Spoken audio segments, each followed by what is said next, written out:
Olá, boa noite. Sejam bem-vindos a mais uma live do Política Quântica. Hoje a gente está um pouquinho atrasado, mas não é nada demais. A gente só está aguardando, infelizmente, o Messias da Silva, que era um dos convidados nossos, ficou preso aí no trânsito, enfim, não conseguiu chegar a tempo, mas a gente vai estar de olho aqui. Quando ele chegar, a gente coloca ele na conversa e conseguir chegar a tempo aqui.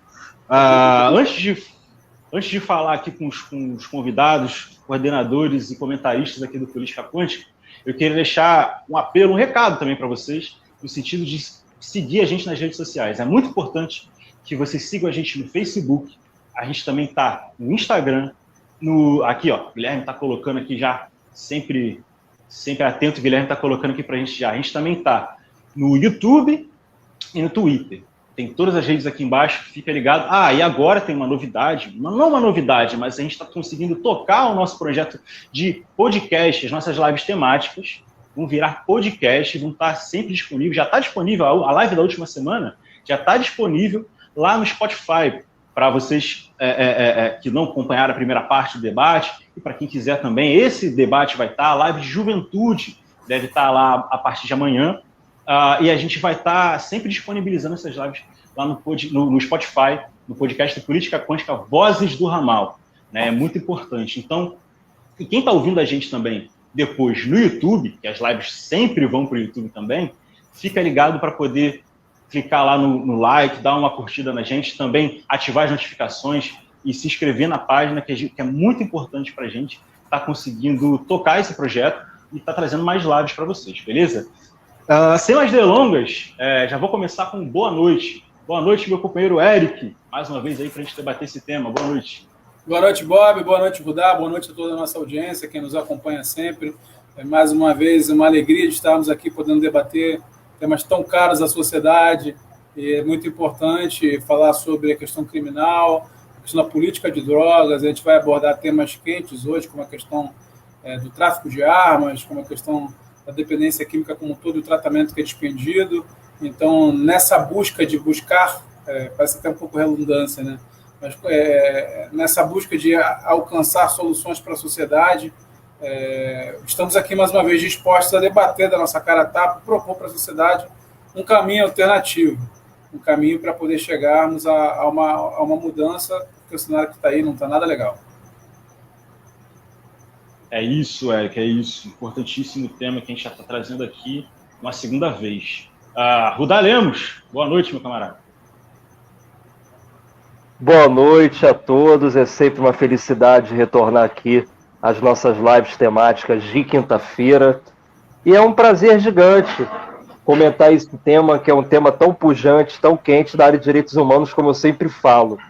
Tem um professor, que foi meu professor, tive a honra de ser aluno dele, lá no FRJ, no curso de Direito Penal, Criminologia, se chamava Saulo de Carvalho. Ele fala no seu principal livro de política de drogas, inclusive ele foi um dos primeiros autores brasileiros a tratar desse tema de forma minudente, de forma aprofundada. Ele fala que a política criminal de drogas no Brasil é um espelho ideal para a gente ver a nossa sociedade, como o direito penal é aplicado perante a população brasileira. A política de drogas, ela não é só um tema separado, um tema acadêmico, ou um tema que esteja longe da nossa rotina diária. Ela é um tema que evidencia, desnuda como o direito penal, como as agências punitivas, como o poder estatal age sobre a vida das pessoas e dos cidadãos, né?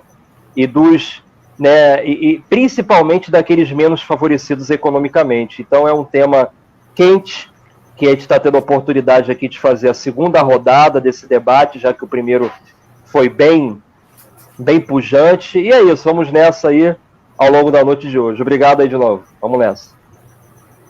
Muito obrigado, Rudá. Como você já deve ter percebido, já apareceu aqui na tela para quem vê ao vivo, o tema de hoje é novamente política criminal de drogas. A gente decidiu fazer uma parte 2 para poder ter o espaço para poder debater esse tema que é muito, muito amplo, muito vasto, não coube só numa live, e a gente vai estar trazendo esse tema hoje mais uma vez para vocês. Mas antes de eu abrir diretamente o tema e conversar com os candidatos, eu queria falar, com os convidados, Eu queria falar sobre a questão da pandemia, né? A gente trouxe já aqui no último Política Quântica, que aconteceu no dia que a pandemia completou um ano aqui no Brasil, o número estarrecedor de mais de 2.500 mortes, né, no Brasil. E hoje a gente traz novamente, mediante um compromisso que a gente tem aqui no Política Quântica, a gente está sempre tratando disso, enquanto é um tema que é transversal na nossa vida, né? Ele perdura, é um problema que perdura, e é um problema importante que a gente está trazendo. Hoje o Bolsonaro fez mais um comentário, enfim, bolsonarista, eu acho que o maior insulto é esse, a respeito da pandemia, minimizando novamente e agravando ainda mais essa sensação que a gente tem de abandono. O Brasil está abandonado na mão desse governo genocida, esse governo responsável, absurdo, né, no que diz respeito não só ao tratamento de Covid, mas hoje, e dentro desse tema, principalmente em relação ao tratamento de Covid. Então fica aqui a nossa lembrança a todos que nos deixaram, né, e também o nosso alerta, na medida em que todo mundo tem que estar atento às medidas de controle e a própria vacinação, né? A gente tem que ficar esperto, porque por mais que o nosso governo não queira a nossa vida, a gente tem que lutar pela nossa vida, a gente tem que querer, é isso que a gente está fazendo aqui no Política Quântica, lutando pela vida de todo mundo. E como o tema fala também dessa questão, eu já vou trazer aqui de primeira, né, logo de cara, uma provocação, já entrando no tema de hoje, de política criminal de drogas, a respeito do tráfico de armas, né? O tráfico de armas, ele está sempre junto, né, da questão de segurança pública, né, quando se fala. Primeiro que segurança pública no Brasil parece que sempre puxa o tema de drogas, né, mas o tráfico de armas parece que é um pouco deixado para lá. Só para um dado aqui da época da CPI das armas de 2016, que diz que a PM do Rio de Janeiro, preciso dar uma lida aqui, a PM do Rio de Janeiro teve 640 armas extraviadas naquele ano, e apenas 69 inquéritos foram abertos. Esse é o interesse da Polícia Militar e do Rio de Janeiro, né, de estar correndo atrás dessa parte. A arma que tira vida, a arma que é o instrumento de violência direto, mas não tem tanta preocupação da justiça e da polícia brasileira e das políticas públicas brasileiras nesse cuidado. Eric Castro, eu queria trazer você para esse debate e queria te perguntar, como é que fica a questão do tráfico de armas em comparação ao tráfico de drogas, que é tão combatido, que é tão falado, mas o tráfico de armas parece que fica de cantinho. Verdade, parece que é uma discussão que não é travada no seio de uma sociedade como é travada a questão do tráfico de drogas. E está extremamente conexo uma coisa com a outra, né? Nós não vivemos uma guerra civil, nós não estamos em guerra com outros países, nós não temos milícias armadas combatendo outros países, como a gente tem no Oriente Médio. A gente tem aqui, na verdade, milícias armadas agindo como criminosos, agindo como tráfico de drogas. Nós temos o tráfico de drogas extremamente armado. A guerra entre o tráfico e a milícia é contra as forças de segurança. E são esses os destinos das armas que chegam pelo tráfico de armas. Dados apontam, né, que cerca de boa parte das armas que chegam no Brasil, elas têm entrada pela tríplice fronteira. Brasil, Argentina e Paraguai. Para quem não sabe, o Brasil tem um tratado com o Paraguai de livre entrada pelo Porto de Itajaí. Coisas que chegam pelo Porto de Itajaí, eles são levados diretamente ao Paraguai por conta de parece que um tratado ainda da época da guerra do Paraguai, né? E o Brasil, por conta de um certo pena pelo que cometeu, pelas injustiças que tenha cometido com o Paraguai à época, fez esse tratado, e esse tratado faz com que toda a caixa, todo aglomerado, tudo que chega pelo mar do Porto de Itajaí endereçado ao Paraguai tem livre trânsito por dentro do Brasil, e somente as autoridades paraguaias podem abrir, vistoriar, verificar a documentação. Isso é um dos grandes problemas que se fala de armas que são produzidas fora do Paraguai e em outros locais que podem ter entrada por Porto de Itajaí e chegar ao Paraguai, e aí depois é distribuído de maneira terrestre, entrando pela fronteira de volta para o Brasil, para a Argentina, mas assim, a grande parte do destino é Brasil, Colômbia e Bolívia, pelo que se fala das pesquisas. O Brasil hoje, as armas não entram e não de outra forma, senão por vias terrestres. A grande maioria vem por vias terrestres. Não chegam de paraquedas lançados de aviões e nos portos entra alguma coisa, mas não tem nenhuma favela que vai buscar as armas nos portos. Então, elas chegam por ali e são entregues nas favelas.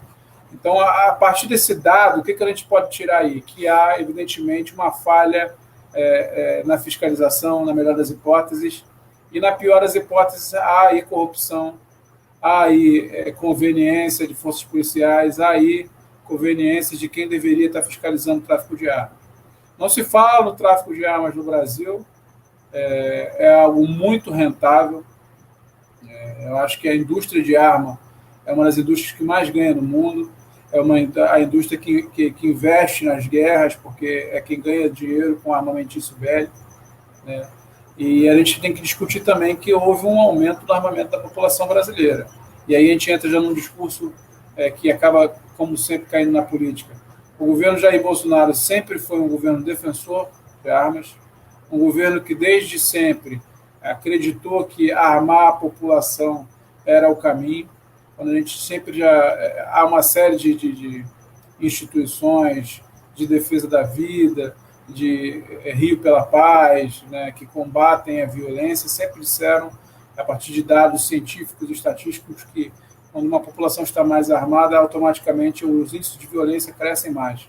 Crescem as violências de crimes passionais, cresce a possibilidade de assalto para que a pessoa roube a arma e essa arma vira ilegal e chega ao tráfico de drogas. Enfim, há uma série de fatores que a gente pode estar observando aqui, mas vai fugir um pouco do tema da live. O ano passado, em 2020, houve um aumento de cerca de 91% dos casos, houve 91% de novas armas registradas no Brasil. São cerca de 180 mil novas armas, segundo dados apresentados pela Polícia Federal, extraídos aqui da BBC News, né, Brasil.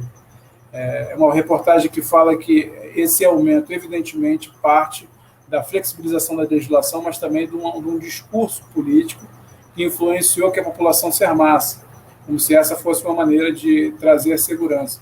E a gente sabe que, fatalmente, essas armas acabam ou sendo instrumentos para crimes passionais ou fazendo com que o tráfico de drogas esteja mais bem armado.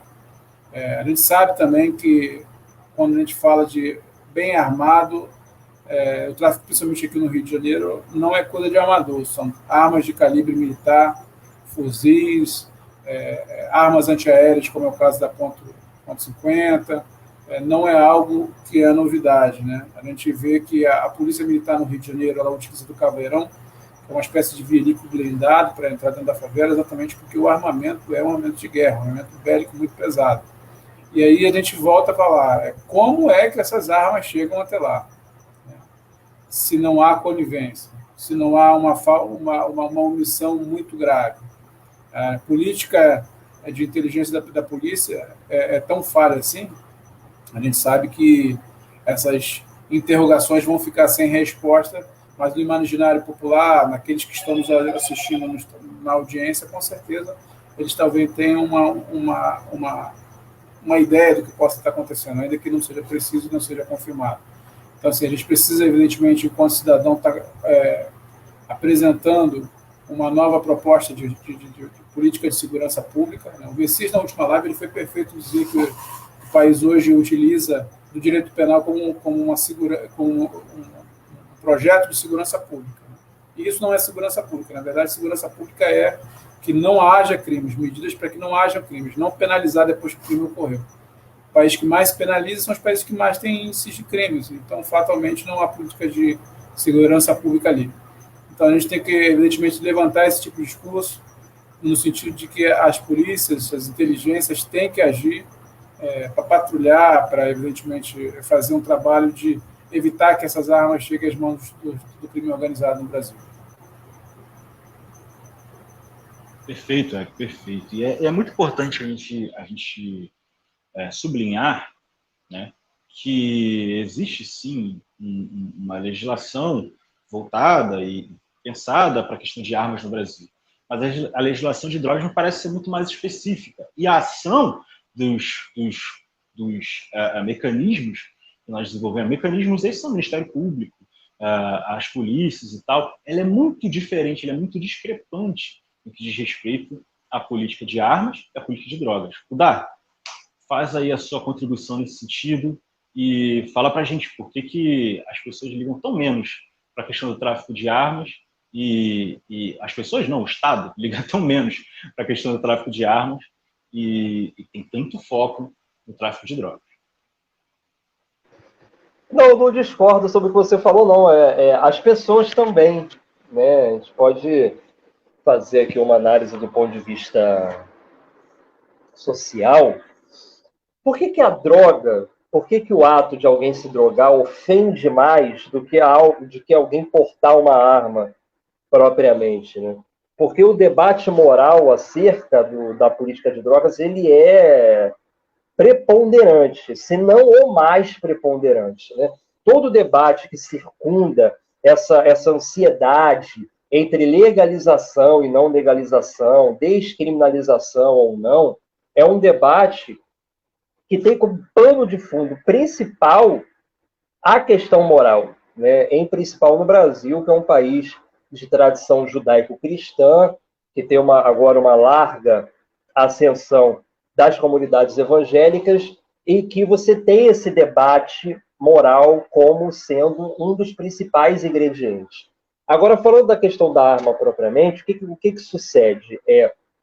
A arma em si, ela não tem uma atuação de polícia ostensiva perante a ela, dominando os noticiários. O que domina o Datena? O que domina o RJTV? O que domina a pauta jornalística em direito penal no Brasil?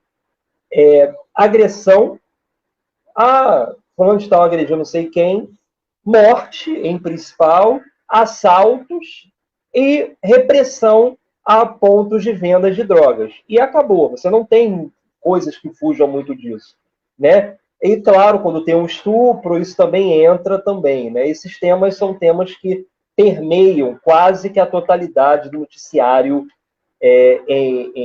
em política criminal como um todo no Brasil. A questão das armas, ela só entra no noticiário quando são feitas grandes apreensões de armas em aeroportos, em portos. Aí isso dá uma noticiazinha de 3, 4 minutos, nada além. Então, todo debate, como eu sempre digo aqui, o que guia o direito penal? O que guia as ações das agências punitivas de Estado? É o rumo que a comunicação dá a elas, né? É o rumo que a comunicação social dá a elas. E o que a comunicação social brasileira pede hoje? A repressão moral, conforme eu falei até na minha coluna que foi disponibilizada aí domingo no site do Política, nas páginas, né, do Política Quântica. Como é que funciona? A comunicação social, ela pede a repressão moral de comportamentos desviantes, né? É isso que se tem, né, em principal. Você portar uma arma hoje é aturável moralmente por toda a totalidade da população, a grande massa da totalidade da população, né? Hoje o evangélico, ele não vê com uma degradação moral alguém portar uma arma. Isso não é, entre aspas, a degradação moral a ele. Mas alguém cheirando cocaína ou fumando maconha é uma degradação moral e por isso merece repressão. Então, isso também tem muito da questão da audiência, né? O Ministério Público, a polícia, ela também está buscando audiência. Com as suas atividades, eles também querem mídia, eles também querem holofote. Isso também é uma grande chaga do Ministério Público brasileiro. É que eles sempre estão colocando as suas mãos aonde pode dar mais holofote. Vídeo a Operação Lava Jato, que está aí para provar para todo mundo que isso é uma grande verdade. Então, a gente não tem uma direção específica para aquilo que dá realmente resultado. Porque num país que é banhado a sangue como o Brasil, que tem um nível altíssimo de mortes violentas, claro que a repressão à arma deveria ser né, um dos nortes repressivos, né, da polícia judiciária quanto das instituições de investigação. Isso deveria ser um norte repressivo e não é. Por que que não é? Como o Eric falou, também por grande parte da corrupção também. Muita galera está ganhando dinheiro com tráfico de armas. E outra, então por que que a droga também entra nesse aspecto também? Porque o que acontece? O grande traficante de drogas, o dono dos pontos de venda de drogas, ele não está preso. Quem está sendo preso pelo delito do artigo 33 da Lei 11.343 de 2006 é o rapaz que está na ponta da venda. É o rapaz que está ali com o saquinho de drogas, com o estojo de drogas, vendendo. É essa galera que está sendo preso aos borbotões. É essa galera que é presa. E não quem realmente faz o deslocamento logístico da droga. E não aquela pessoa que viabiliza a droga chegar por terra, pelos portos, pelos aeroportos. Né? Você vê que tem tráfico de drogas até nos aviões da FAB. Se tem tráfico de drogas até nos aviões da FAB, tem tráfico de droga em todo lugar. E por que que não tem uma ação orquestrada para poder se destituir tudo isso? Primeiramente, porque falta vontade. E em segundo, porque rola muito dinheiro. Então, conforme você disse, completando também com a pergunta que você me fez, por que que existe uma especificidade muito maior em relação à droga? Porque é mais fácil, né? O cidadão que está portando 5 trouxinhas de maconha de R$5, por exemplo, dependendo de onde ele estiver, da sua condição social e do invólucro que se deu à sua abordagem policial, ele pode ser enquadrado como tráfico de drogas. Então é muito mais fácil você realizar um controle penal da pobreza através da droga do que da arma, né? Até porque, conforme eu já disse até na semana passada, grande parte das pessoas que são presas pelo delito de tráfico de drogas são presas desarmadas. Então isso tira muito conforme eu já disse também, aquele mito, né, do traficante que domina tudo. Claro que existe esse traficante que tem o poder de mando sobre as comunidades, etc. Claro que existe esse traficante. Mas esse traficante não está preso. Esses traficantes só são presos quando eles tomam um grande destaque na mídia, como foi o caso do NEM, como foi o caso do FB. Quando eles se tornam muito famosos, se tem a comunicação social, como eu sempre digo, ela direciona para falar, olha, o prego se destacou muito, a gente vai ter que dar uma martelada nele. Mas ele é também um fio de um novelo, de uma comunidade, de uma favela, de uma cidade no Brasil. Ou seja, não é prendendo o NEM, não é prendendo o FB, não é prendendo o saudoso Celcinho da Vila Videm, né?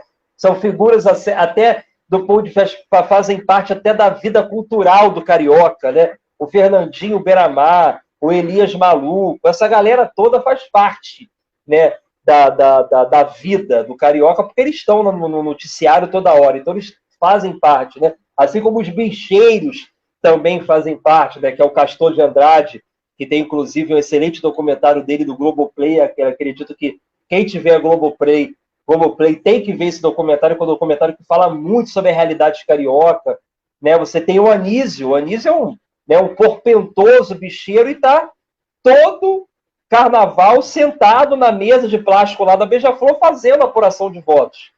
Ou seja, o Anísio é preso? Não, não é. Por quê? Porque não é vantagem. Entendeu? Então, a gente tem que entender isso. O direito penal ele está de mão dada com a comunicação social. Sempre ele vai aonde a comunicação social mandar ele ir. E para onde que a comunicação social está mandando ir? Está mandando fazer mega operações para poder apreender armas legais desviadas? Isso é um grande problema hoje no Brasil. Armas que foram compradas legalmente em lojas, através de pessoas que tiveram a sua habilitação, e foram desviadas. Desviadas como? Essas pessoas foram assaltadas e perderam suas armas, ou venderam as suas armas, essas armas foram raspadas, tiveram as suas numerações raspadas. Então, isso é um grande problema também.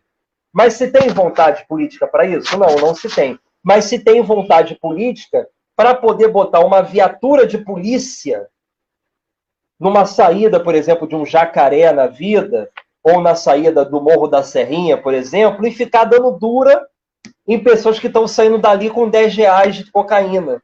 Se tem vontade política para isso, se tem gasolina para isso, se tem arma para isso, se tem força de trabalho policial para isso, se tem manutenção veicular das viaturas para isso, tudo isso gasta dinheiro. Entendeu? Então você tem um gasto financeiro para poder literalmente enxugar gelo. Você não vai ter uma repressão correta prendendo pessoas com 3 toxins de maconha, gente, pelo amor de Deus.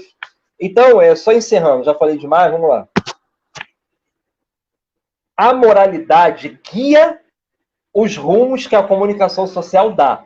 E a comunicação social deu, o direito penal vai lá e realiza. Então, a gente tem que também discutir moralidade, porque o que acontece?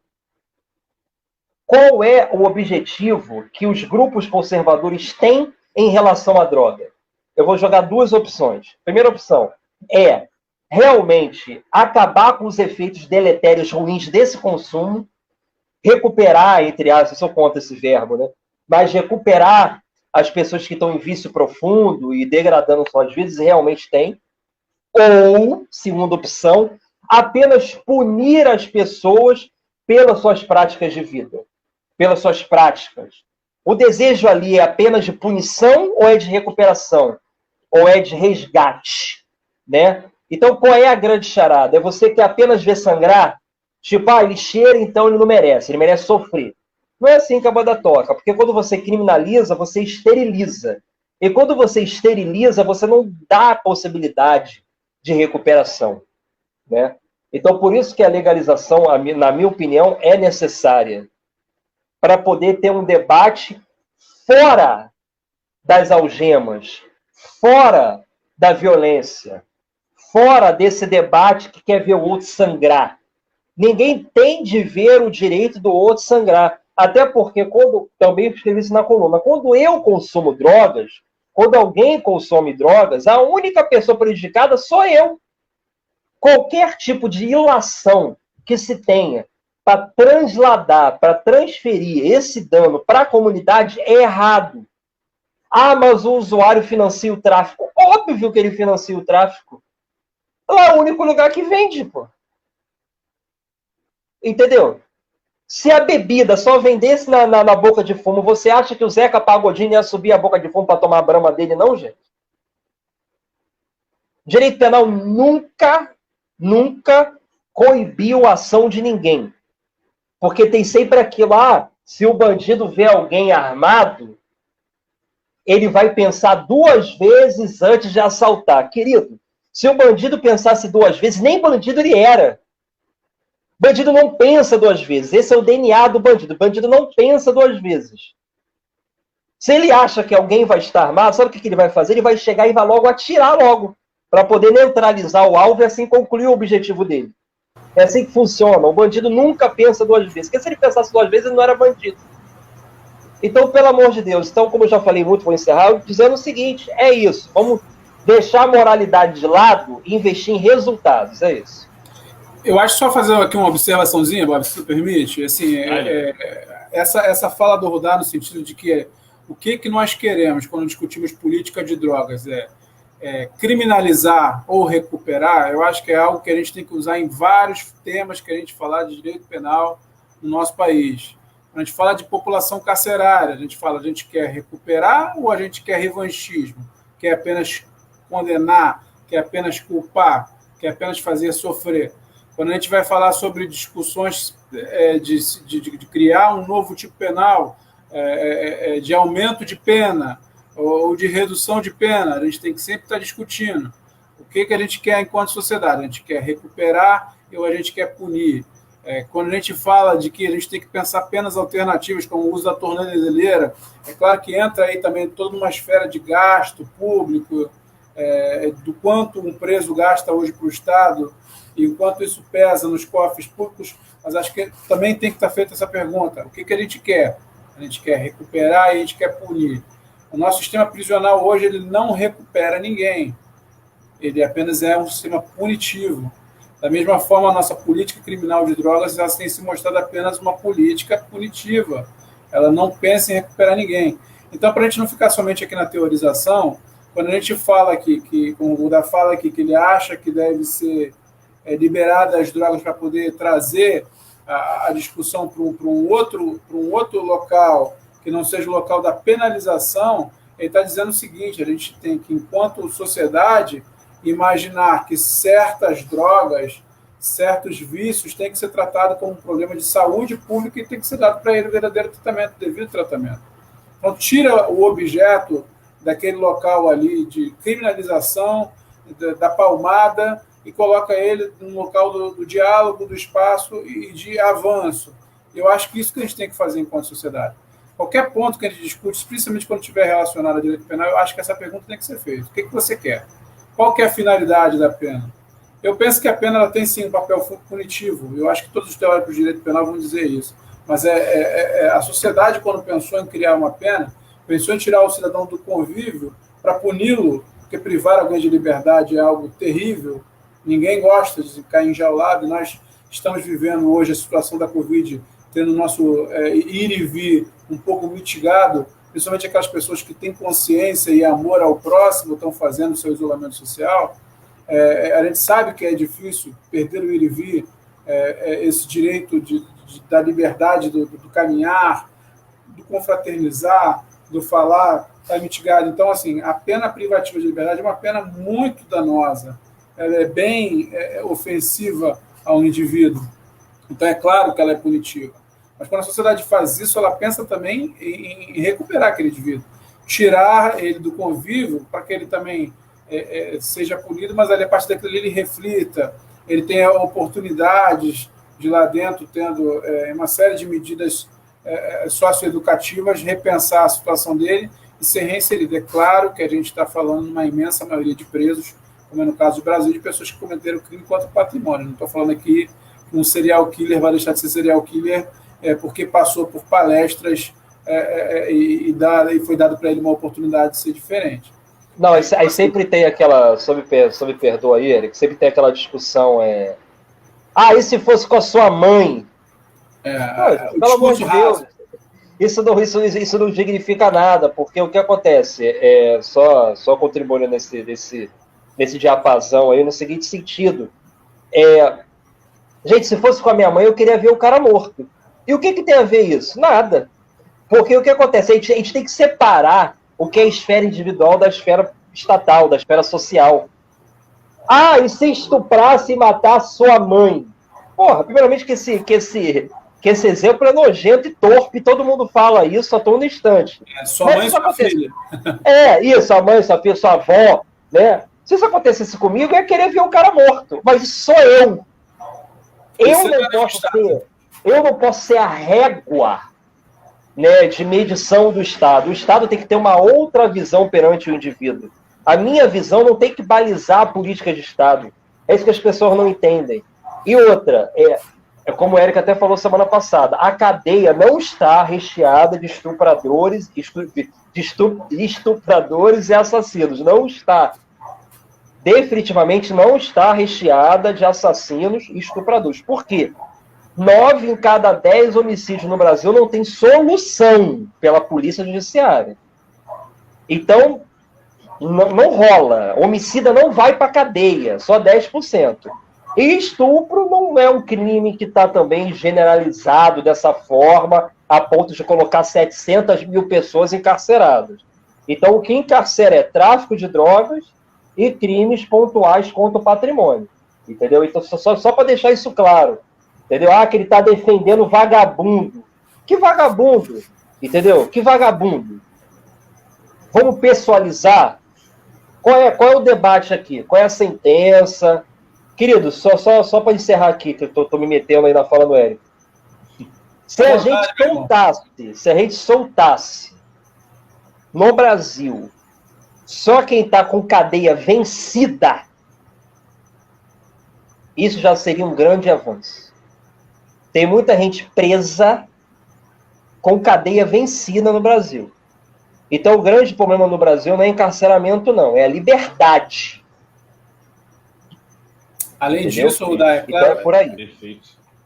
acho que foi o Bob que trouxe na semana passada um dado que falava das pessoas que eram presas por identificação de foto, né? E essa identificação fotográfica era a grande responsável de uma série de desmandos, uma série de questões injustiças, né? Pessoas que estavam respondendo por crimes que não cometeram.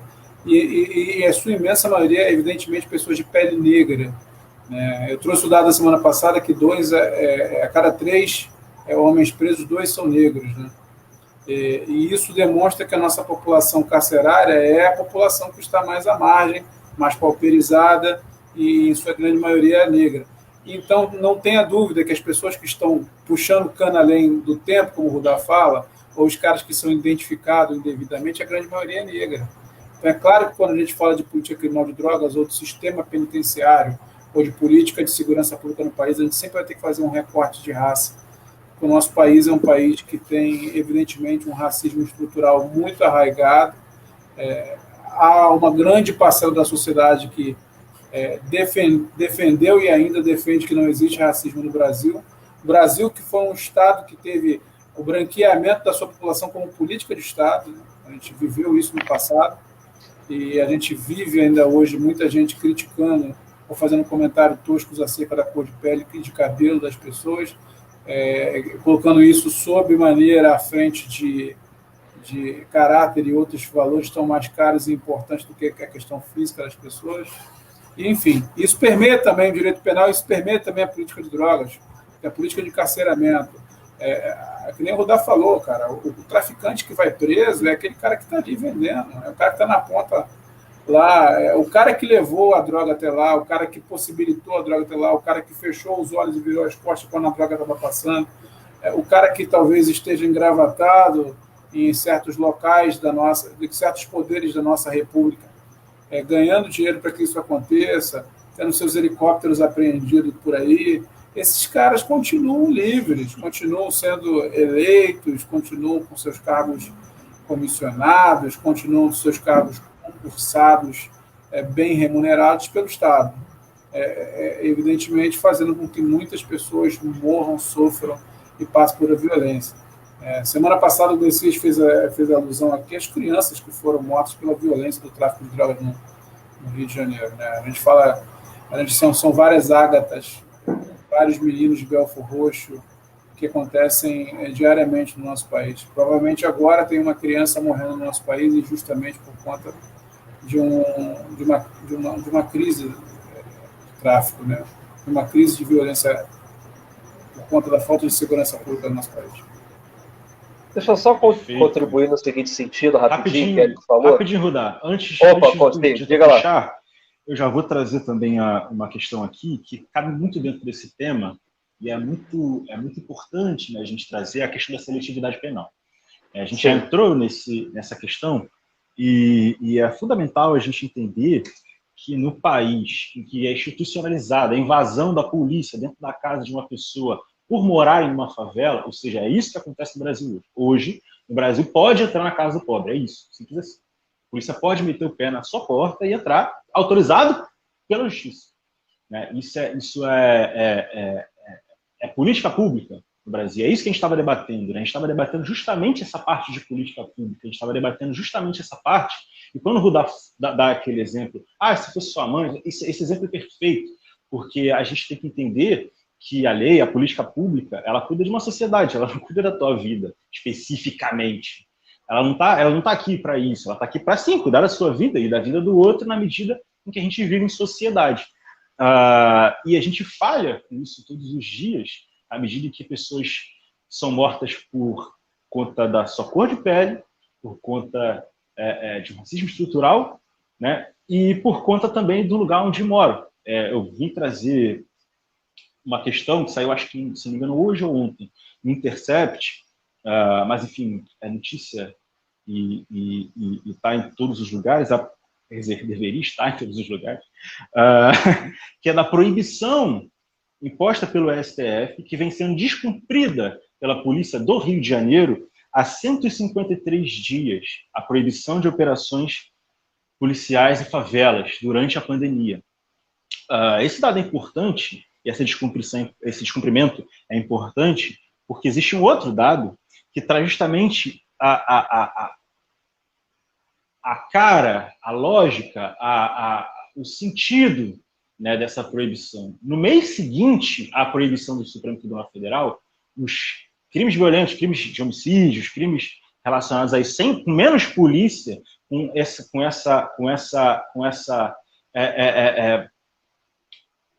essa decisão, né, trouxe uma diminuição desses crimes em 47%. Ou seja, com menos polícia, diminuiu a criminalidade. E aí eu queria trazer, Rudá, também para você comentar esse tema. Fica livre, eu trouxe a questão do STF, mas fica livre para comentar também o que o Eric falou anteriormente, porque isso ilustra muito o que acontece no Rio de Janeiro e como é que funciona a nossa polícia no Rio de Janeiro. Enfim, antes de tudo, eu quero comentar aí Raul Landim, que está agora na live aqui com a gente. Raul Landim está nos créditos da minha monografia com a seguinte frase, né? Me ofereceu os meios para que eu pudesse lançar uma nova maneira de pensar. E foi realmente isso. Então, eu agradeço aí a presença de Raul. E sobre o que você falou, a gente tem que ter em vista o seguinte. Quando você tem uma guerra, você tem um inimigo definido. E quem é esse inimigo definido? São as populações faveladas, em especial. Mas não só as populações faveladas, mas as populações periféricas a reboque disso, né? Então, como é que funciona? Hoje você teve uma mulher baleada em Vigário Geral, mas ontem você também teve, anteontem você também teve, e você teve casos clássicos, como a Cláudia Ferreira da Silva, que foi arrastada, né, por uma viatura policial pela estrada Intendente Magalhães. E isso se naturaliza. Por que isso se naturaliza? De novo, aquele papo que eu falei da comunicação social. A comunicação social nos entrega a naturalização de que o lugar daquele que é pauperizado, em especial negro, é esse lugar. É o lugar do inimigo, né? E o inimigo, ele merece o quê? Ele merece sofrer, né? É isso que o inimigo merece, né? E é isso que programas televisivos, né? É isso que a moralidade média nos direciona. Então, quando você tem um poder judiciário que legitima mandado de busca e apreensão coletivo...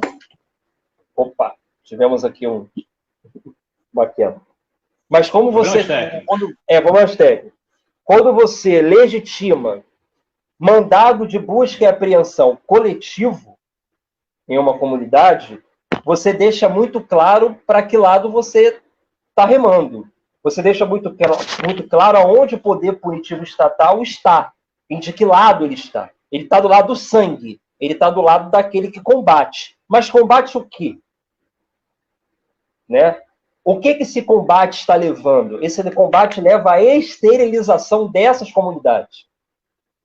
E nessa aí você mata criança, você mata inocente, você mata todo mundo. Mas isso não é problema.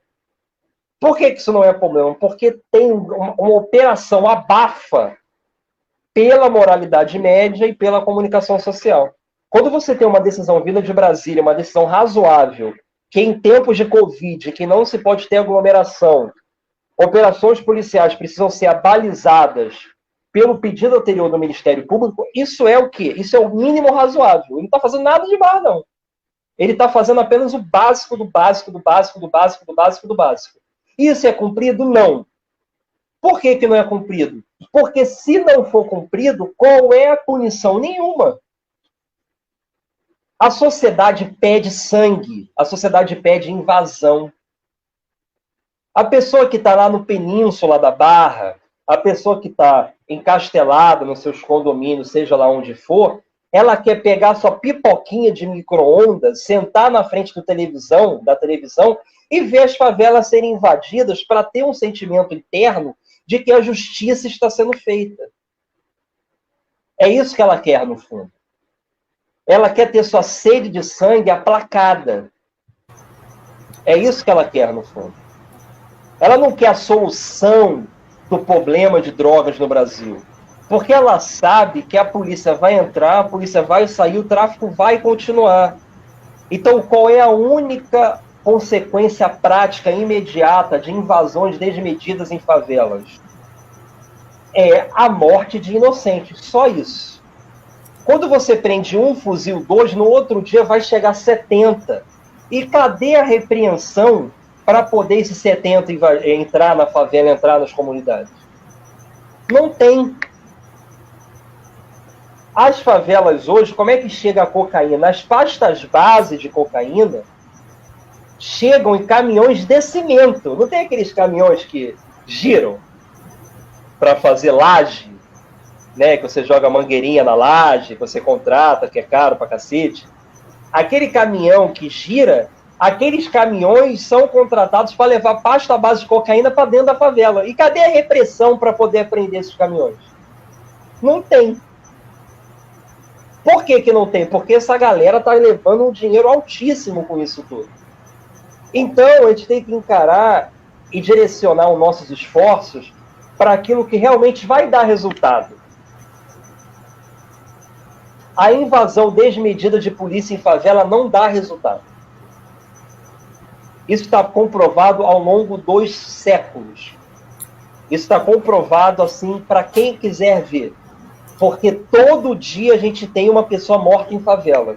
Se a agressão, violência, invasão e morte resolvesse o problema, as favelas já seriam mais calmas do que escola bíblica dominical de igreja de bairro. Entendeu? E não é assim que a banda toca. Só um dado a respeito disso, houve uma redução de 47% no primeiro mês da decisão de que não poderia haver atividades, né, de forças policiais em comunidade durante a pandemia. Então, isso demonstra claramente que a política de repressão às drogas, como vem sendo feita, ela é uma política de morte, né, de chacina, que leva a que pessoas, em sua imensa maioria inocentes, percam a vida. Quando eu era mais novo, cara, quando eu comecei a estudar história, eu via as pessoas falarem dos gladiadores da Roma Antiga, eu ficava me perguntando como é que alguém poderia se divertir com aquilo, com aquele banho de sangue, sabe, com aquela atrocidade, aquela barbárie ali de pessoas se matando. E aí eu percebo, hoje mais velho, um pouco mais sábio, um pouco mais cascudo, que as pessoas gostam realmente, como o Rudá falou, de ver o sangue alheio, de ver o sangue jorrar, indiferente se esse sangue é de inocente, indiferente se esse sangue produz algum benefício para a sociedade. Eles simplesmente querem ver sangue, né? E aí, por conta disso, eu acho que isso reforça a falta de vontade de haver mudança, né? Porque lhe basta o circo e o pão, lhe basta o sangue, do que a solução verdadeira do problema. Não, e só concluindo, apoiado do que o Eric falou, por que a gente é assim, né? Por que o Bolsonaro ainda tem uma popularidade de 40% em média? Porque as pessoas hoje se acostumaram com o caos. As pessoas hoje se banham de caos, né? Se banham de sangue, né? E você quer sempre ter ao seu lado, como seu amigo, né? Como seu parceiro e como seu político de estimação, aquela pessoa que representa isso, que representa o sangue, que representa a força, que representa a violência, né? Porque a gente tem a crença de que a força só se combate com mais força, com mais força, com mais força. É o que Hobbes chamava de espiral de violência, né? E a gente precisa entender que o direito penal ele existe como pedra fundamental de fundação dele para poder romper espirais de violência, né? Como você tem o chamado estado de natureza, né? Que é onde a sociedade foi criada, em que todo mundo tinha a possibilidade de fazer o que quisesse e não existia uma força maior, né? Uma força cogente para poder dirimir esses conflitos individuais. Por isso que o direito penal existe, né? Por exemplo, se você me mata, né? A minha família tem que ter algum método de poder fazer, né, você sofrer algum tipo de punição e não alguém ir lá e matar você, né? Quando você me rouba uma carteira, Eu não tenho o direito de pegar uma arma e dar um tiro na sua cabeça. A reação é desproporcional. Então, para isso que o direito penal existe, para poder jogar razoabilidade nessas contraposições, né? Por isso que o direito penal está aí, né? E como o Messias falou até na semana passada, o direito penal entra onde a segurança pública não conseguiu atuar. Então, a gente tem que parar de confundir direito penal com segurança pública. Segurança pública são políticas públicas de promoção de promoção de segurança. E como é que se promove segurança? Conferindo direitos, conferindo tutelas, entendeu? Conferindo possibilidades, retirando as pessoas de situações de vulnerabilidade. É assim que se promove segurança, fazendo ações preventivas. O direito penal, ele apenas reprime. E a repressão é vazia. Entendeu? Por exemplo, eu vou utilizar aqui um exemplo. A criança, ela tem uma mania de ficar rodando em torno do seu próprio eixo para ficar tonta. E assim ela acha legal ficar tonta, a criança, né? Ela roda e fica tonta e isso dá prazer a ela, né? Se você bater nela para que ela pare de rodar em torno do seu próprio eixo, não vai adiantar. Na primeira oportunidade que você virar as costas, ela vai rodar de novo. Então é assim que funciona em relação ao consumo de drogas, né? Não adianta você bater na pessoa que está fumando seu baseado, cheirando cocaína. Não adianta. A retirada do uso deletério, a retirada do uso ruim daquilo, né, do uso, do abuso, né, dessa substância, tem que vir por outros meios, conforme eu também já disse semana passada. Então a questão aí, ela está além, entendeu? Então, só encerrando, você tem aí uma amálgama de fatores, como o próprio Raul também acabou de falar. A TV, ela instiga, né? A TV, ela instiga porque a população também quer ver isso, né? É só você ligar o Cidade Alerta na Record 5 horas da tarde e ver que só é sangue durante 3 horas e o programa tem uma puta audiência. Entendeu? A população tem essa demanda, né? E quando você une uma coisa na outra, é muito legal. A polícia sobe, a polícia mata, entre aspas, mata viciado, aí o viciado não merece viver, porque ele tem um comportamento moral desviante. Então você junta uma coisa na outra. Então todo mundo, entre aspas, sai feliz dentro, né, das esferas majoritárias de pensamento social. Todo mundo sai feliz. E cá para nós, Rudá, as pessoas que apresentam esses programas, assim, eu vejo a grande maioria delas, são sempre aquelas figuras assim, jocosas, uns caras com branqueamento artificial. Isso. E com aquela fala parecendo de locutor sei lá, de rodeio. Que a senhora deveria, não dá para aceitar isso, tem que acabar, é sempre a mesma coisa. Você é pai de família, pai de família é ótimo. Os palhaços, como Siqueira Júnior, que o tempo todo representam todo o atraso e retrocesso do nosso país, que fazem graça da morte e fazem graça do sofrimento das populações do nosso país mais pauperizadas. Que é isso que acontece, né? Esses caras ganham dinheiro, estão usando suas bolsas Louis Vuitton e desfilando nos seus carrões para poder tripudiar sobre a miséria da população mais pobre do nosso país. Eles não estão pouco se lixando que existe um derramamento de sangue, primeiro porque eles não conhecem essa realidade, depois que é com ela que eles lucram, né? Então é algo extremamente incômodo a gente poder estar falando a respeito disso. E eu acho assim, fundamental a fala do Rudá no sentido de que assim, eu tenho uma filha, minha filha adora ficar rodando. Enquanto mais eu brigo com ela, mais ela roda. Manu é assim. Então eu já vi que realmente é com muito carinho que a gente pode falar para ela, filhinha, não roda porque senão você vai ficar tonta, você vai acabar caindo, se machucando, batendo com a cabeça. Eu acho que é assim que tem que ser tratado o usuário de droga. Evidentemente, eu não quero passar por cima de você, Bob, mas acho que um tema que a gente vai abordar aqui é a questão da internação compulsória. Em 2019, a Lei 13.840 foi editada proporcionando, possibilitando ali no artigo 23A, parágrafo 3º, inciso 2, a internação involuntária e ela não precisa ser requerida pela família.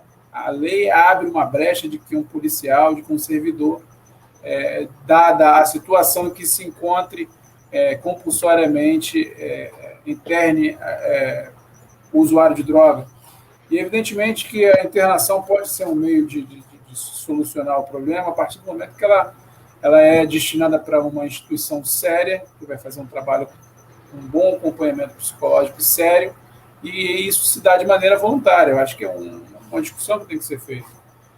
Evidentemente que se você leva para uma instituição que age de maneira como age muitos manicômios aí, fazendo com que a pessoa tenha terror e horror a um tratamento daquele, você, além de afastá-lo das possibilidades de evidentemente, se recuperar, ele não vai querer de forma nenhuma buscar um centro de tratamento, porque ele vai partir do princípio de que sempre vai ser maltratado como ele foi maltratado naquele local.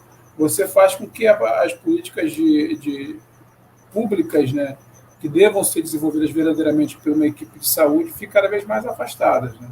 A gente vê hoje muito a utilização de espaços de recuperação conduzido por organizações não governamentais. E aí, sim, há reticência se esse trabalho sempre é sério. Existem, evidentemente, instituições que estão ali motivadas por questões religiosas, né, que estão ali para poder dar o melhor de si, para poder recuperar essa pessoa, mas existem também instituições que não agem da maneira correta e fazem com que essas pessoas tenham ainda mais temor de tratamentos e não se recuperem da maneira devida. Não, perfeito. Assim, eu ia até trazer realmente esse tema, porque foi o tema que a gente tinha até acordado, mas assim, eu peguei um pouco da fala de vocês anterior, eu fiquei pensando em exemplos na minha própria vida, né, de como a gente se relaciona com uma violência e algumas situações. Eu nunca morei em favela, mas eu moro em uma área periférica, que é Santa Cruz, né, e é visto como favela o bairro inteiro por pessoas que não moram aqui, principalmente que moram mais longe. No entanto, eu convivi durante a minha vida, uma boa parte da minha vida, um período de muita violência aqui, de situações que você falou, a questão da questão da violência, né, de como as pessoas olham para a violência com gosto, com vontade, com interesse, né, e como isso está arraigado na nossa cultura. Eu lembro, de verdade, assim, de vários momentos, e me vem dois sentimentos, né? O primeiro é esse sentimento aí que você falou, da questão do interesse, da vontade. Eventualmente, na minha rua, o próximo, eu não moro mais próximo, tinha um corpo, que ninguém sabe como foi parar ali, ninguém sabe quem era aquela pessoa, geralmente negro, eventualmente descoberto, e a gente passava diante daquele corpo e vinha esses dois sentimentos. Um era um pouco de incômodo, sabe? Porque um pouco, eu digo um pouco mesmo, não era muito, não, era um pouco, porque a gente estava acostumado a isso. Então, vou começar por esse sentimento. O sentimento de você estar acostumado. O sentimento de você passa e fala, caramba, tinha um corpo. Você chega no lugar e comenta, poxa, tinha um corpo no caminho. Porque a gente está acostumado a ver a morte das pessoas que moram no mesmo lugar que a gente morava. E eu sempre me pegava um pouco nisso. Cara, se fosse eu, as pessoas não estão passando, eu chegar e um comentário, ia ficar por isso mesmo, ia passar, sim. É essa a conclusão que eu cheguei, ainda criança. E o outro sentimento era o sentimento de interesse, de discussão, no sentido justamente quase que de um divertimento. O corpo era um evento. Né? Tem uma música, se não me engano, João Bosco, que fala justamente isso, está lá o corpo estendido no chão e tal. Isso de frente para o crime. De frente para o crime. Muito obrigado. Essa música ilustra bem essa sensação. O corpo ele é um evento. Né? O morto ali ele é um evento. Então, a TV, eu acho que ela conduz isso. Ela conduz a isso. Não só a TV, mas a cultura e a mídia, ela conduz a isso. E a vivência ali no dia a dia faz com que a gente não se escandalize. Né, com o corpo, como há um tempo atrás foi descoberto aqui em Santa Cruz, corpos no bueiro, e ficou por isso mesmo. E é isso. A gente passava batido, e era um evento, era um comentário, era às vezes até uma festa, bizarramente, mas era assim que acontecia. E isso acontece generalizado, de forma total na sociedade. Porque eu te garanto que se fosse um atropelamento, ou se esse corpo fosse descoberto em um outro lugar, se fosse um corpo descoberto em um outro bairro, seria notícia. E aqui não é notícia. Não, mas teve essa notícia de um corpo na praia. Sim. Você lembra dessa notícia de um corpo na praia que meninos de favela jogaram bola do lado desse corpo e foi uma comoção. Nossa, por que eles estão jogando bola do lado do corpo? Porque essa é a realidade deles de todo dia, querido. Eles jogam, se eles não jogarem bola do lado de corpo, não vão jogar bola em lugar nenhum. Porque essa é a realidade do dia a dia deles. Entendeu? Então isso serve para ver como é que realmente a cidade está partida mesmo, né? A cidade ela está partida, né? Entre aqueles que estão naturalizados com a violência, com a barbárie, né? Com o banho de sangue. Aí essa é o principal objetivo dessa live, eu acredito, que é falar que a guerra às drogas é a principal atriz, né, desse prato. Perfeito.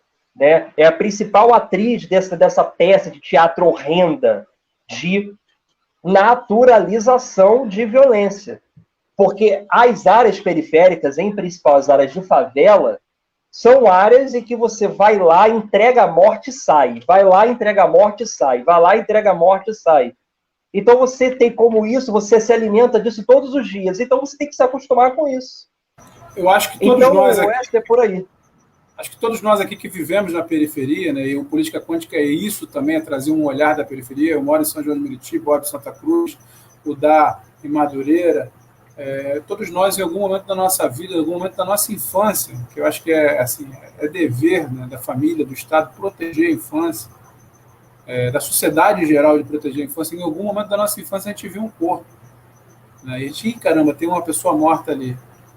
Em algum momento isso aconteceu, e eu gostaria de dizer que isso foi apenas uma vez, e não foi. Eu tenho certeza que tem uma frequência muito maior do que a gente gostaria.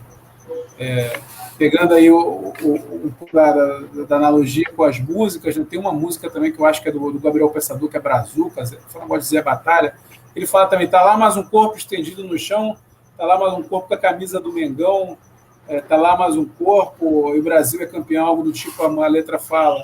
Se vocês perceberam, as duas lives eu fiz com a camisa do Flamengo, e foi proposital, porque eu acho assim, o Flamengo, para muita gente, representa a grande massa, né?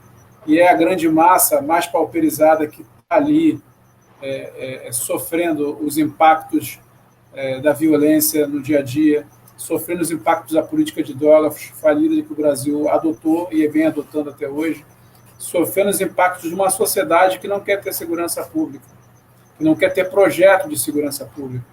A gente teve aqui, no governo Sérgio Cabral, uma iniciativa de ter um projeto de segurança pública totalmente equivocado. A criação das unidades de polícia pacificadora era, mais uma vez, criar repressão como maneira de evitar crimes, quando, na verdade, a única coisa que aconteceu foi aumentar o número de confrontos entre policiais militares e os traficantes. Fazer com que a criminalidade se deslocasse para todo o Rio de Janeiro. Eu moro na Baixada Fluminense. Após a criação das unidades de polícia pacificadora, a Baixada Fluminense sofreu ainda mais com violência. Aqui, onde resido, não tínhamos os índices de violência que passou a ter, tão logo foi criadas as unidades de polícia pacificadora.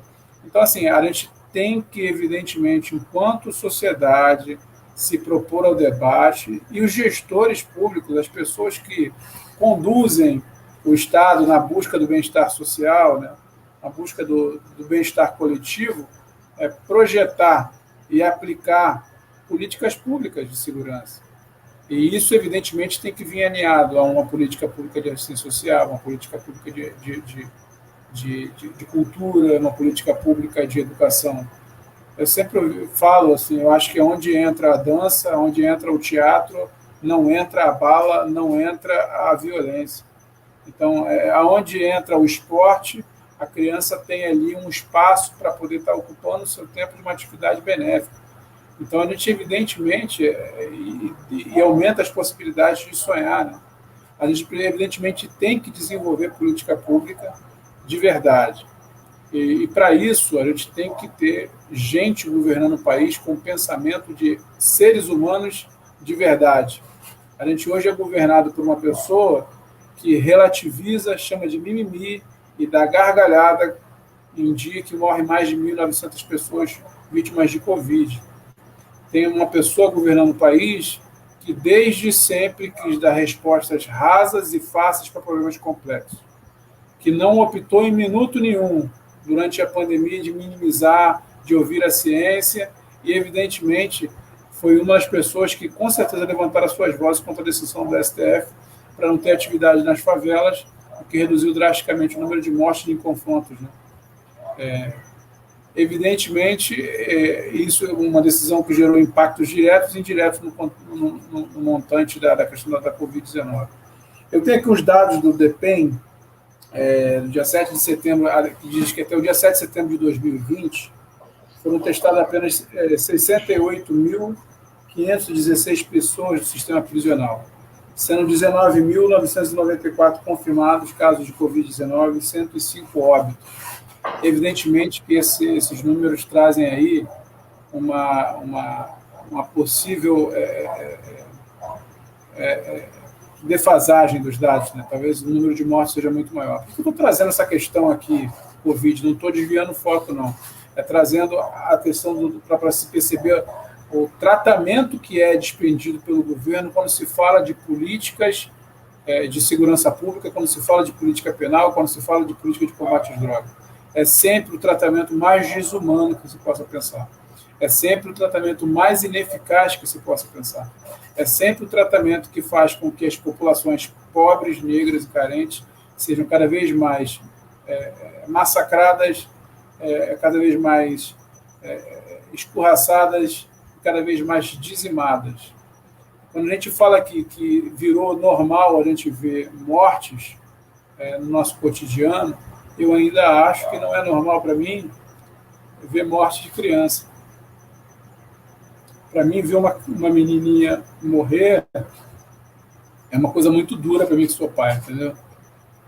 E a nossa sociedade, cara, ela só fica com um sentimento de comoção se tem uma criança branca morrendo, se tem uma criança que mora nos bairros nobres morrendo. As crianças da Baixada Fluminense, das populações favelizadas que morrem, já virou natural. Para elas já não faz mais diferença. E a gente está perdendo a nossa humanidade, porque a partir do momento que a gente perde a capacidade de se indignar, a gente perde a nossa humanidade. Eu ainda não pedi a capacidade de me indignar, né? Então, eu sempre digo, assim, parafraseando um tal de Ernesto aí, se você não perdeu a capacidade de se indignar, então a gente ainda é companheiro, porque é isso que a gente tem que caminhar. A indignação como forma de combustível para se manter na luta e combater essa violência que índices alarmantes, principalmente no Rio de Janeiro. Não dá para viver de forma diferente aqui, não dá para viver sem ter, em algum momento da sua vida, presenciado algum tipo de violência. Eu acho que a fala do Eric é bem forte também nesse sentido. Queria trazer também a atenção para o comecinho da fala, Eric, o debate sobre políticas públicas. Para mim é um debate muito caro. Eu acho que esse debate tem muito a ver com conscientização e com a lógica que a gente tem que debater política, né? Debater política a partir das políticas públicas, não a partir de nomes. Porque a partir do momento que a gente debate isso através da política pública, a gente dá o poder de decidir, de entender o que cada um quer e na hora que vem oportunistas como o Bolsonaro, a gente está mais bem preparado nesse sentido. E orbitam, né, sobre o tema de drogas várias outras questões que são trazidas, questões que são antigas. A própria questão de drogas é uma questão antiga. Mas como negro, né, no Brasil, eu hoje posso dizer com tranquilidade, Eu ando na rua de noite, se eu tiver, sei lá, 2 horas da manhã, eu não sei qual é o medo de vocês, eu não sei qual é o medo da galera. Meu medo é ser parado pela polícia, não tem nada. Eu tenho medo de ser parado pela polícia. Eu tenho medo do Estado brasileiro, porque o Estado brasileiro quer a minha morte. É essa a interpretação que eu tenho da política de drogas. Enquanto você fala isso, porra, como é possível a gente ver uma criança negra morta e no dia seguinte, assim, é muito claro, sabe? É muito óbvio. Ninguém pergunta se a criança branca fez isso ou fez aquilo. A criança morreu, pelo amor de Deus. Mas não, a gente busca, a nossa sociedade busca criminalizar aquele indivíduo, busca criminalizar aquela criança, se aquela criança era um traficante, se aquela criança era isso, que era aquilo, surgem imagens, surgem... então, quem tem interesse na morte das crianças, acho que isso é uma questão muito forte de ser colocada, porque é interesse, né, na morte dessas crianças. E, enfim, a gente já ultrapassou o período de 1 hora de live. Eu queria abrir para o boa noite de vocês. Infelizmente, o Messias não vai conseguir estar junto com a gente, não vai conseguir estar entrando na live hoje. Teve problemas também de conexão, enfim, mas não conseguiu chegar a tempo, mas não tem problema nenhum. O Messias é sempre bem-vindo no Política Quântica. É um cara que já esteve aqui com a gente em outras ocasiões. Com certeza ele vai ter oportunidade de vir aqui, às vezes, para falar desse ou até de outros temas. Vou abrir o boa noite de vocês, depois vou fazer uma fala final para convidar a galera também para as redes sociais e tudo mais e tal. E, por fim, a gente vai tocar uma música. Eu quero só confirmação depois do Guilherme, mas acredito que vai dar sim para a gente conseguir tocar a música no final. Primeiramente, então, o Rudá, e depois, logo em seguida, já pode entrar o Eric para dar o boa noite. Enfim, senhores, estamos aqui encerrando mais uma live. Provavelmente vocês estão escutando barulho. São os nossos amigos da Conlurb aqui na frente de casa. Aliás, um abraço para a Conlurb, um serviço aí público de excelência no Rio de Janeiro, né? E é fruto aí do Rio de Janeiro ser a capital da República, né? É um serviço assim maravilhoso, é um serviço da Conlurb. Mas, enfim, só para poder encerrar a minha fala, eu digo o seguinte, esse papo que foi colocado aqui hoje, de que as mortes crescentes, o encarceramento crescente, a violência crescente, não está funcionando. E o que você quer propor, né? O que você quer realmente colocar no centro do debate para poder esses problemas serem solucionados? É mais morte? É mais invasão? É mais repressão? É mais violência? É mais esterilização? Ou uma outra via de conferência de direitos, né, de entrega de tutelas, de entrega de direitos humanos? Acho que a gente tem que colocar isso em prática. Desde quando a nova lei de drogas, né, a 11.343 de 2006, foi colocada em vigor, o nível de encarceramento do tráfico somente disparou. E aí? Quantas pessoas deixaram de usar drogas por causa disso? Entendeu? Nenhuma pessoa. Quem quer usar drogas, quem quer até ter um uso abusivo de drogas, uso deletério, uso viciante de drogas, vai ter. Porque a atual política criminal de drogas brasileira não coíbe e nem tem esse condão de proibir uso. A política criminal de drogas brasileira, ela é apenas uma porta para que o Estado penal entre na sua vida e a bagunce. Isso eu estou falando para todos, mas quando você coloca isso para a população negra, para a população periférica, o coeficiente disso é maldito. Essas pessoas são colocadas num moinho de moer gente e assim elas morrem todos os dias, a fim de que políticas públicas fracassadas continuem sendo colocadas em prática mais e mais e mais. Quando o Rio de Janeiro elege Wilson Witzel como governador do estado em 2018, a gente percebe que a gente está muito longe de um debate saudável em política criminal de drogas. Porque ele fala que era só mirar na cabeça e que aí os problemas iam se solucionar. Não, não iam se solucionar, como não se solucionarão assim. As mortes crescentes somente gerarão mais pauperização e mais violência. Então a gente tem que colocar, como eu coloco como última fala, o seguinte: não queira retribuir tapa com tapa, se o teu objetivo é solucionar o problema. Porque qual é, né, o objetivo principal das pessoas que realmente querem uma solução? É que as mortes oriundas das guerras às drogas diminuam. E elas estão diminuindo? Não, não estão diminuindo. E aí? A gente vai continuar no mesmo caminho, conforme o Raul acabou de colocar agora, a gente falou isso na live passada. O artigo 28, que criminaliza a posse para o uso de drogas, ele não funciona no Rio de Janeiro para branco. Ele não funciona no Rio de Janeiro para o branco. Ele apenas funciona para que o negro seja perseguido e potencialmente enquadrado como traficante.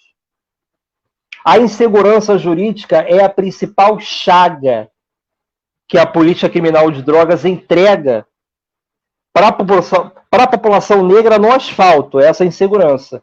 E a principal chaga que ela entrega em cima do morro, nas comunidades, é a morte mesmo, propriamente.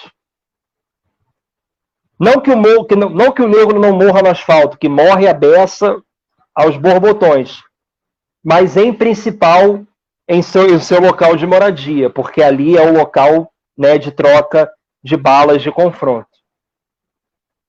Então eu encerro dizendo isso, vamos pensar em soluções reais, em soluções factíveis, que coloquem e que nos tratem a população como adulta e parem de derramar sangue em vão, porque o derramamento de sangue está sendo em vão, né? Vamos, como o Eric falou muito bem, a gente não pode perder a capacidade de nos indignar em ver tantos corpos estirados com essa morna rebeldia, como diria a música do Criolo, né? A gente tem que parar de contar esses corpos.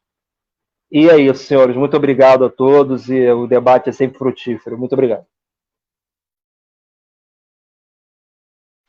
Eric, pode dar boa noite. Valeu, Bob. Já encaminhando meu boa noite para quem nos assistiu até aqui. Obrigado mais uma vez, Rudá e Bob, pela companhia, pela possibilidade de enriquecer um pouco mais os meus conhecimentos com esse bate-papo nosso aqui.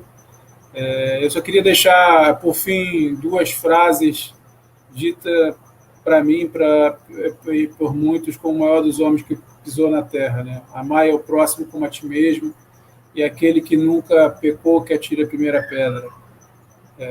Frases que são extremamente importantes e que cabem exatamente no contexto de quem quer discutir política de drogas. Quando a gente fala de amor ao próximo, de amar ao próximo, fatalmente a gente vai falar de entender o viciado como alguém que precisa de cuidado para poder sair dessa situação. E aquele que nunca errou que atire a primeira pedra é uma frase que pode ser usada para aqueles que precisam de recuperação no sistema carcerário brasileiro.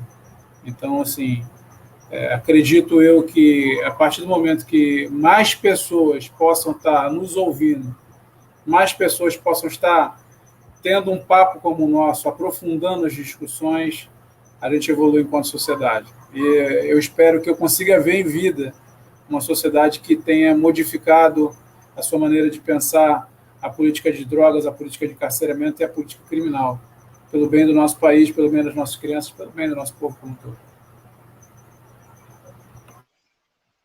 É isso, Eric, perfeito, Rudá.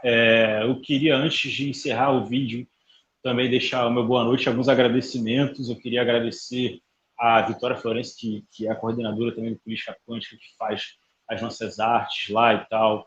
Queria agradecer a Letícia Felita, queria agradecer ao Léo Pupil, ao Guilherme, que está aqui cuidando da nossa live, a todo mundo que apoia e participa das lives de Política Quântica. É muito importante que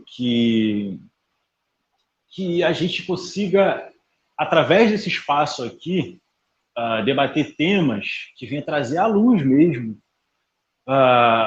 algumas angústias, né, que a gente tem enquanto cidadão, enquanto povo, né? A gente faz essa live aqui, eu particularmente, eu pensei nessa live de política de drogas junto com meus colegas, mas a minha vontade e o meu impulso justamente pensando que a gente não pode ter um país que é normal desaparecer gente, a gente não pode ter um país em que é normal 80 tiros em cima de uma família, a gente não pode ter um país em que as pessoas saem, que jovens saem para comemorar o seu emprego e são alvejados. A gente não pode ter um país em que a gente tem medo da polícia, sendo uma pessoa comum cuidando da nossa própria vida. E para deixar marcado isso também, ao final aqui a gente vai estar exibindo o vídeo com a música do Racionais, capítulo 4, versículo 3, porque é uma música para a gente muito emblemática, eu usei em alguns momentos também de divulgação da live, né? E é fundamental que esse debate não morra aqui, né? A gente tem, inclusive, nas nossas redes sociais, e quando eu chamo vocês para curtir nossas redes sociais, para isso, sabe? Então, por lá, aí, ó, o Guilherme está colocando aí novamente para a gente, lá no Instagram tem uma coluna do Rudá sobre esse tema que a gente tratou aqui. Dá uma lida lá, eu fiz a ilustração também. No YouTube tem a nossa live anterior, a primeira parte de política de drogas. No Spotify tem, através do nosso podcast Vozes do Ramal, vai estar lá as nossas lives, essa daqui vai estar também, e a outra também está. E participem, sabe? Se inscreve no canal e comente e tal, mas não por acompanhar um mero conteúdo, mas para você poder participar, poder estar aqui com a gente comentando, como foi tão comentado hoje, foi muito bacana hoje também, agradecer a participação da galera nos comentários e dizer que é isso. Muito obrigado, boa noite e venha participar com a gente também no Política Quântica, porque a gente faz isso daqui, a gente faz um objetivo. Guilherme, solta aí, pode soltar o vídeo. 60% dos jovens de periferia sem antecedentes criminais já sofreram violência policial.